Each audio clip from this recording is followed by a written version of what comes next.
नमस्कार मित्रांनो, आजपासून बऱ्याचशा शेतकऱ्यांना प्रधानमंत्री फसल विमा योजनेअंतर्गत म्हणजे ज्या शेतकऱ्यांनी आपल्या खरीप 2024 आणि खरीप 2025मध्ये ज्या शेतकऱ्यांनी खरीपाचा पीक विमा उतरला होता, अशा शेतकऱ्यांना आजपासून पैसे मिळण्यास सुरुवात झालेली आहे आणि बऱ्याचशा शेतकऱ्यांना मेसेजसुद्धा आलेले. मित्रांनो, खरीपाचं अत्यंत नुकसान या 2 वर्षामध्ये झालं होतं. अतिवृष्टीमुळं ज्या शेतकऱ्यांचं नुकसान झालं होतं आणि ज्या शेतकऱ्यांनी फसल विमा योजनेअंतर्गत आपल्या खरीप पिकाचा पीक विमा उतरला होता, अशा सर्व शेतकऱ्यांना पैसे मिळणारे आणि आज बऱ्याचशा शेतकऱ्यांना याचं वाटपसुद्धा झालेलं आहे. मित्रांनो, ऐकूया पुढील माहिती मीडियाच्या माध्यमातून.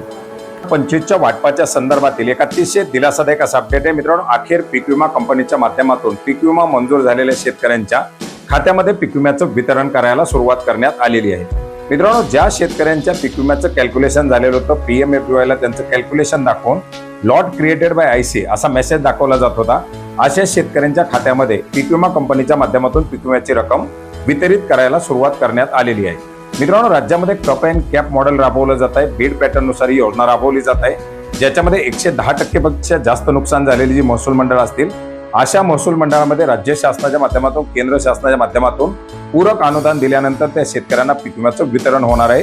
ज्यांचा लॉट क्रिएटेड बाय IC किंवा पीक विमा कॅल्क्युलेशन जरी दाखवलेला असेल तरी सुद्धा त्यांना राज्य सरकार केंद्र सरकारची सबसिडीसाठी वाट पाहावी लागणार आहे. परंतु ज्या भागामध्ये 100% पेक्षा कमी नुकसान आहे, अशा भागामध्ये लॉट क्रिएटेड बाय IC असा मेसेज दाखवलेल्या शेतकऱ्यांच्या खात्यामध्ये आता पीक विम्याचं वितरण व्हायला सुरू झालेलं आहे. मित्रांनो, बऱ्याच साऱ्या भागामध्ये कॅल्क्युलेशन झालेले रकमा दाखवत आहेत, परंतु त्याच्यामध्ये क्लेम इनिशिएटेड करून आणखीन त्याच्यामध्ये काही कॅल्क्युलेशनच्या प्रक्रिया सुरू करण्यात आलेल्या आहेत. बऱ्याच साऱ्या भागामध्ये आक्षेप होते, आक्षेप आता क्लिअर करून त्या भागामध्ये सुद्धा कॅल्क्युलेशनच्या प्रक्रिया सुरू करण्यात आलेल्या आहेत. आणि ज्या भागामध्ये कॅल्क्युलेशन पूर्ण झालेले आहे आणि ज्यांना लॉट क्रिएटेड बाय IC केलेले, अशा लॉट क्रिएट झालेल्या शेतकऱ्यांच्या खात्यामध्ये PMFBYच्या माध्यमातून DBT द्वारे या पीक विम्याचं वितरण केलं जात आहे.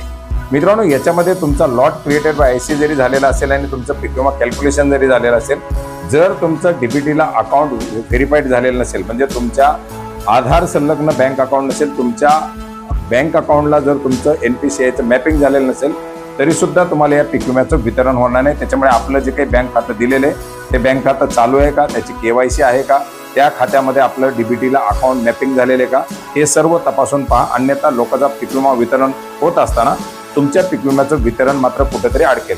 त्याच्यामुळे पीक विमा भरत असताना दिलेलं खातं त्यालाच आपला आधार संलग्न आहे का, हे देखील तपासून पाहण्याचा प्रयत्न करा. आणि जर नवीन खातं दिलेलं असेल तर तुमचं पहिलं ट्रान्झॅक्शन फेल झाल्यानंतर पीक विमा कंपनीच्या माध्यमातून अपडेट करून पुन्हा दुसऱ्या लॉटमध्ये तुम्हाला पीक विम्याचं वितरण केलं जाऊ शकतं. तर आता या पीक विम्याचं वितरण सुरू झालेले, आशा करूयात इतरही जे भाग प्रतीक्षेत आहेत त्यांचंही कॅल्क्युलेशन व्हावं आणि लवकरात लवकर या शेतकऱ्यांचा प्रश्न पीक विम्याचा मार्गी लागावा.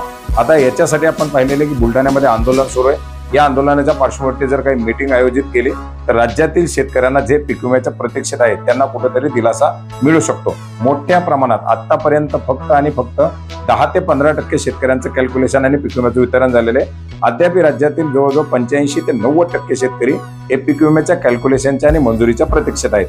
त्याच्या संदर्भातील जे काही अपडेट येतील ते अपडेट सुद्धा आपण नक्की जाणून घेऊयात. भेटूयात नवीन माहितीचं नवीन अपडेट्सचा. धन्यवाद.